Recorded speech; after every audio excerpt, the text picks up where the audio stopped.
Selamat datang di praktikum pertama kimia organik tentang senyawa hidrokarbon. Nah, pada praktikum kali ini kita akan menguji sifat fisik dan sifat kimia yang ada pada senyawa hidrokarbon. Nah, sifat fisik sendiri kita akan menguji kelarutan dalam air dan kelarutan dalam minyak. Sedangkan sifat kimia kita akan menguji reaksi KMnO4 dan reaksi pembakaran. Nah, untuk pertama kita akan kita akan menguji kelarutan dalam air. Nah, pertama teman-teman sediakan alat dan bahan yang sudah tertera pada modul yang sudah kalian pegang. Ya, berikutnya kita membuat larutan gula, larutan 1 gram gula dengan 100 ml air. Pertama kita timbang terlebih dahulu gula tersebut dengan raca analitik. Nyalakan raca analitiknya. Simpan alas berupa kertas atau lain-lain, tapi lebih baik kertas saja di atas raca analitik. Setelah itu kalibrasi dengan tekan 0, ya. Lalu masukkan serbuk gula pada alas yang sudah disediakan, ya. Teman-teman simpan ukur serbuk gula tersebut sampai 1 gram, ya. Setelah 1 gram, teman-teman ambil kertasnya lalu masukkan ke dalam wadah yang sudah terisi air 100 ml, ya. Setelah itu aduk air tersebut sampai terbentuk larutan, gitu ya. Nah, sekarang kita masuk ke sifat fisiknya. Untuk mengukur sifat fisiknya, yaitu baik larutan dalam air maupun larutan dalam minyak, kita samakan alat dan bahannya yang sudah tertera pada modul yang sudah kalian pegang, ya. Pertama, beri label terlebih dahulu tabung reaksi yang sudah kalian pegang masing-masing, ya. Beri nama larutan gula, terus telur mentah, terus sampel dan lain-lain, gitu ya. Sebanyak 5 tabung reaksi.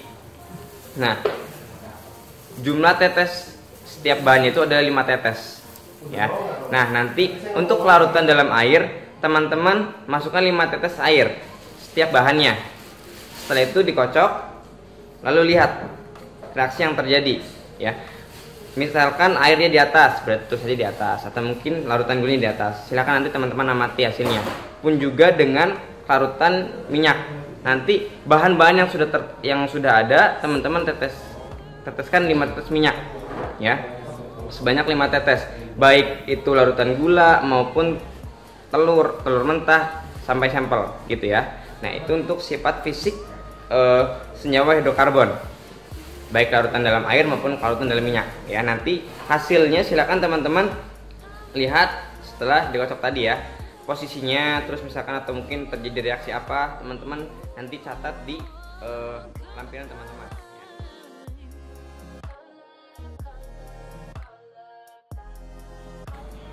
Baik, tadi sudah melakukan percobaan sifat fisik dari senyawa hidrokarbon. Sekarang kita melakukan percobaan sifat kimia yang ada pada senyawa hidrokarbon. Yang pertama, kita akan melakukan percobaan bagaimana reaksi KMnO4 terhadap bahan-bahan yang sudah teman-teman sediakan, ya. Seperti tadi, bahan-bahan yang sudah teman-teman sediakan dimasukkan ke dalam tabung reaksi sejumlah 5 tetes, ya, sesuai dengan labelnya.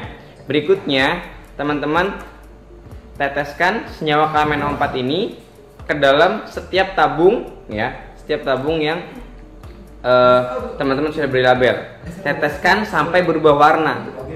Tapi ketika 10 tetes tidak berubah warna sudah. Jadi maksimal itu 10 tetes, ya. Jangan lebih dari 10 tetes. Dilakukan untuk setiap tabung reaksi, ya. 5 tabung reaksi teman-teman teteskan KMnO4 sebanyak maksimal 10 tetes, ya. Itu untuk percobaan reaksi menggunakan KMnO4. Terima kasih. Baik, selanjutnya kita akan melakukan proses pembakaran. Nah, proses pembakaran ini kita hanya menggunakan 2 bahan yang telah kalian bawa, yaitu gula dengan telur mentah, ya. Pertama kita jepit sendok stainless, ya. Ini hanya untuk mewakili saja. Nanti teman-teman menggunakan sendok stainless, ya, untuk percobaan ini. jepit dengan penjepit tabung reaksi, ya. Lalu masukkan 1 gram gula pada sendok tersebut, ya. Lalu nyalakan bunsennya. Setelah itu teman-teman bakar bawah sendok yang berisi gula tersebut di atas bunsen. Nah, lihat reaksi yang terjadi. Lakukan percobaan tersebut minimal 2 menit, ya. Setelah terbentuk sesuatu, maka teman-teman tulis di lampiran. Itu untuk gula, ya. Berikutnya teman-teman buang gula tersebut, cuci dengan air sendok stainlessnya, lalu dikeringkan dengan tisu atau pengering lain. Lalu teman-teman lakukan percobaan yang kedua. Percobaan yang kedua menggunakan telur mentah. Ya, sama seperti tadi, sediakan penjepit dengan sendok stainless tadi. Lalu, nah, berikutnya teman-teman masukkan telur mentah di atasnya, ya, secukupnya saja. Setelah itu bakar di atas bunsen juga. Ya, lakukan minimal 2 menit. Lihat reaksi yang terjadi. Apa yang terjadi? Pembentukan apa, atau mungkin misalkan reaksi apa? Silakan teman-teman amati. Dan hasilnya catat di lampiran, gitu ya. Nah, setelah itu sudah selesai, teman-teman cuci semuanya dan simpan di tempatnya masing-masing. Nah, seperti teman-teman, mungkin sekian ya demonstrasi yang saya sampaikan, kurangnya mohon maaf. Nanti silakan teman-teman coba di praktikum yang akan teman-teman lakukan. Semangat dan lakukan yang terbaik.